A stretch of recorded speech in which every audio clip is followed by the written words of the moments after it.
Hello YouTube friends, this is Deep South.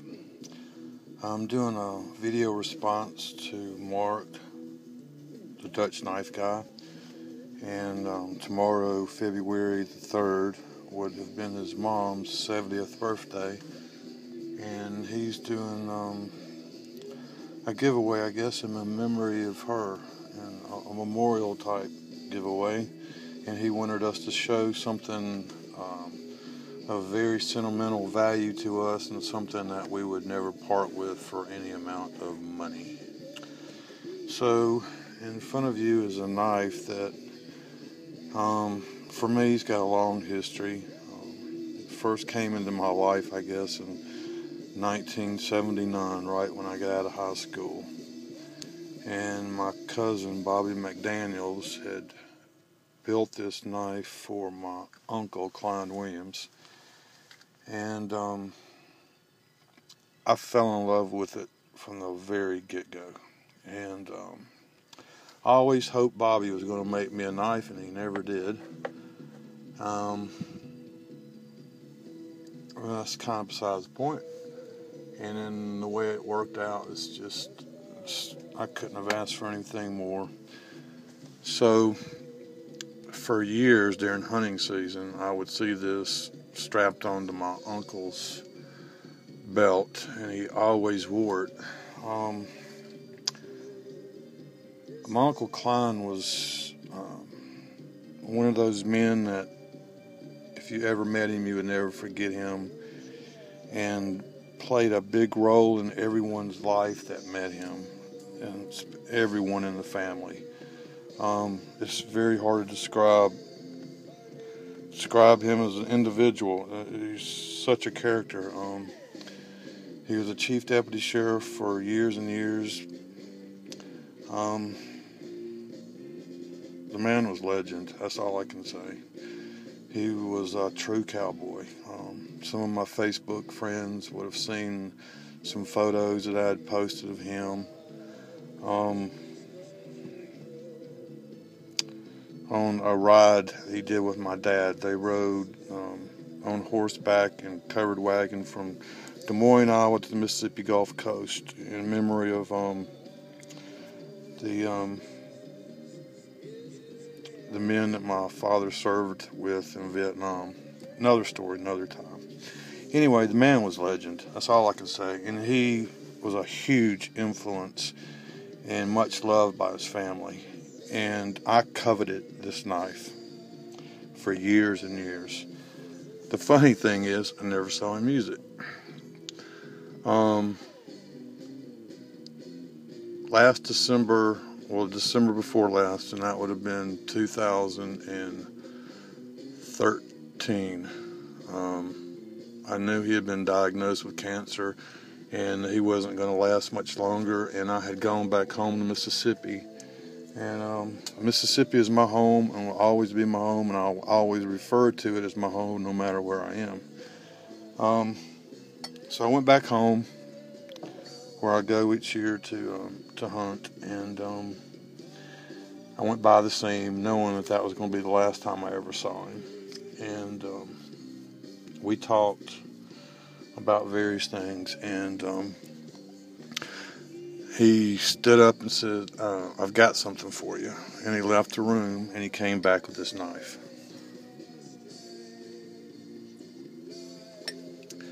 Well, I was completely blown away and dumbstruck.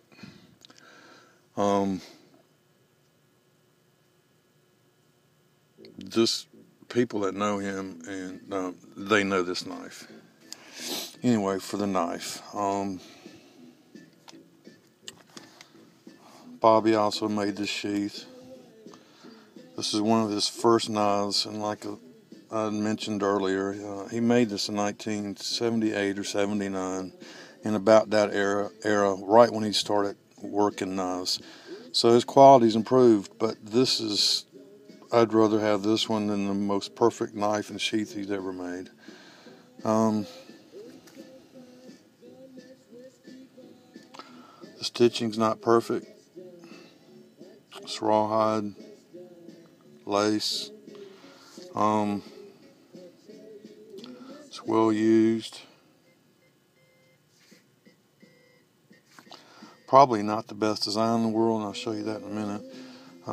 Piece of antler was a retaining feature. And if you're not careful, when you remove this knife, you will cut that leather. And I have done it several times. So there's the sheath. And onto the knife. Like I said, Bobby, this is one of his first knives. And Klein wanted a large knife,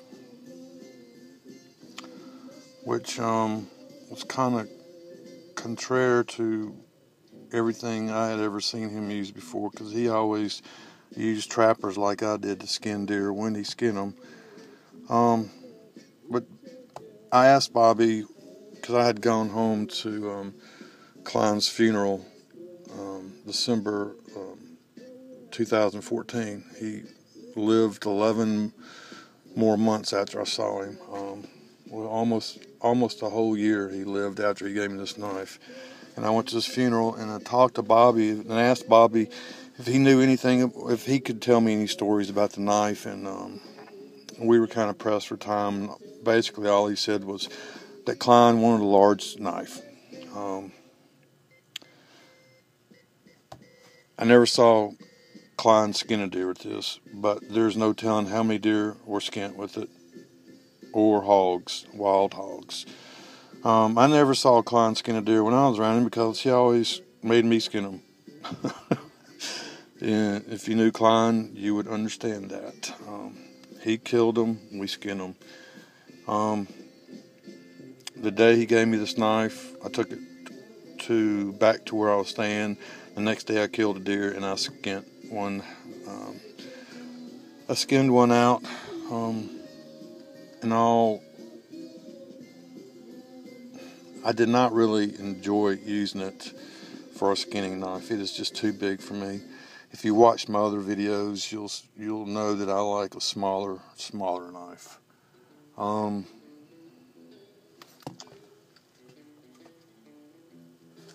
Which, just to me, that's the perfect size. And Wyndham Woodcraft made that for me from a design that I came up with. Anyway, back to this knife. The blade on it's 5 3/4. From there to there. The blade width from here to here is 1 5/8 inches. The handle, which is antler, is 4 1/4, more or less. I measured it from this point to this point, linearly in a straight line. The guard's 3/4, and even though the math didn't work out perfectly, it is right at 11 inches long, and it weighs 11.7 ounces, and it is razor sharp. A lot of work went into this knife as far as fitting it. You'll see Klein's initials were Klein Williams. That was his brand. It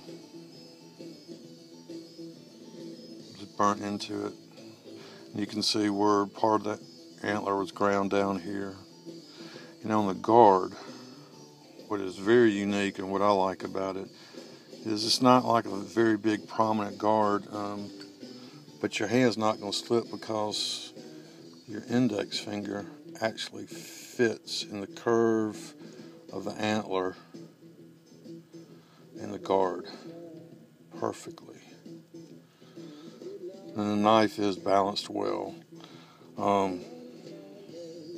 It fits your hand very good if you like this type of knife to skin with. I personally think it's just unwieldy. I just can't deal with it. So,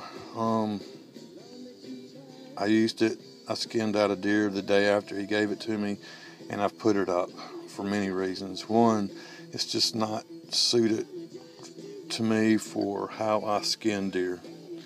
And another reason, if something happened to it, I would be literally gutted. And it's just a beautiful knife.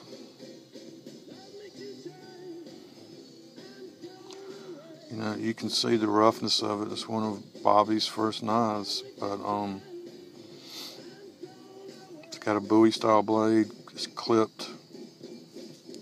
It's made from an old saw blade. I think either an old Milwaukee blade or one of those type blades. And he didn't temper it. It's cut. He used a die grinder to die it down.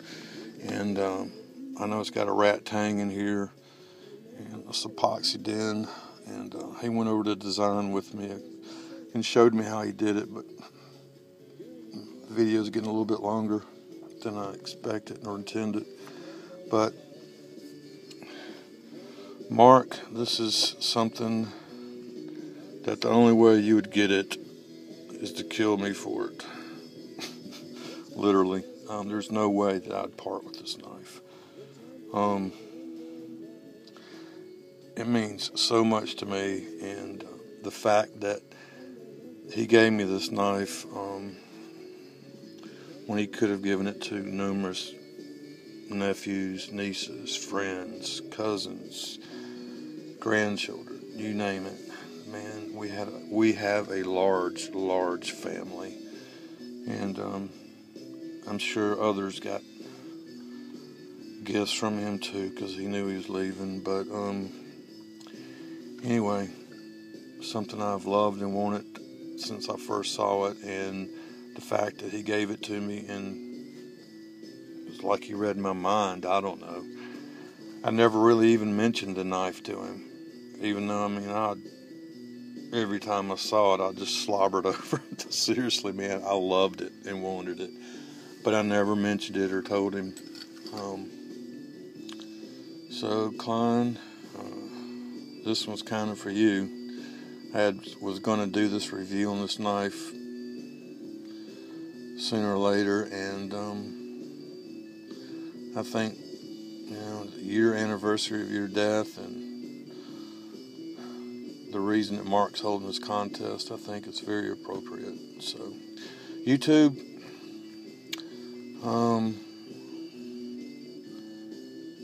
you know, what can you say when you get things like this?